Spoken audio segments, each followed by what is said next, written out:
ব্রাহ্মণবাড়িয়া জেলায় একটা বিশ্ববিদ্যালয় স্থাপন করা হোক। মাননীয় স্পিকার, মেঘনা আর তিতাসের পাশের ব্রাহ্মণবাড়িয়া, ওস্তাদ আলাউদ্দিন খাঁ এবং ঈশা খাঁর দেশ ব্রাহ্মণবাড়িয়া, পুতুল নাচ আর ছানামুখীর দেশ ব্রাহ্মণবাড়িয়া, বাংলাদেশের শিল্প সংস্কৃতির রাজধানীর নাম ব্রাহ্মণবাড়িয়া। মাননীয় স্পিকার, একদিকে যেমন এখানে বাউল গান হয়, কীর্তন হয়, ওয়াজ হয়, এমন অপূর্ব ধর্ম বর্ণ সংস্কৃতির মিলন মেলা বাংলাদেশের আর কোথাও হয় কিনা আমি জানা নাই।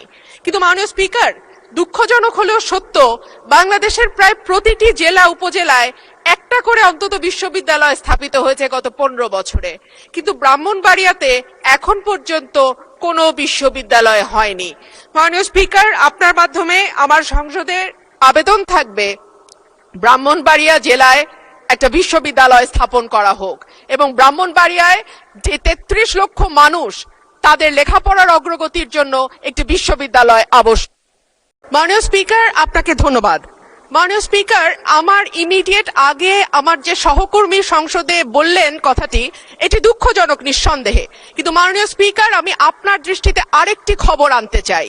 আজকে ডেইলি স্টারে এই খবর প্রকাশিত হয়েছে, এই সংসদে উপস্থিত আমি এবং আমার আরো দুজন নারী সহকর্মীর বিরুদ্ধে এই সংসদে উপস্থিত আরেকজন সংসদ সদস্য যে কদাকার কুৎসিত ভাষায় ওয়াজ মাহফিল করেছে, যে কুৎসিত ভাষায় তারা বক্তব্য দিয়েছে, আমি আপনার কাছে এই ব্যাপারে বিচার চাইছি। মাননীয় স্পিকার, আপনি বিষয়টি সংসদে দৃষ্টি আকর্ষণ করছি, আপনি বিষয়টিকে দেখবেন। ধন্যবাদ মাননীয় স্পিকার। মাননীয় স্পিকার, চিনি শিল্প দেশের গুরুত্বপূর্ণ শিল্পগুলোর মধ্যে একটা। চিনি শিল্পকে একমাত্র কাঁচামাল হলো আখ।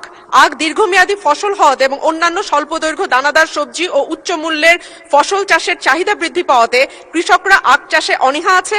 কৃষকরা আখ ন্যায্য মূল্য পায় না, চিনি কলের দক্ষ ব্যবস্থাপনার অভাব আছে ইত্যাদি কারণে লক্ষ্যমাত্রা অনুযায়ী চিনি উৎপাদন করতে পারছে না এবং ক্রমাগতভাবে মিলগুলো প্রতি বছর লোকসান দিচ্ছে। ইতিমধ্যে 6টি চিনি কল বন্ধ হয়ে গেছে।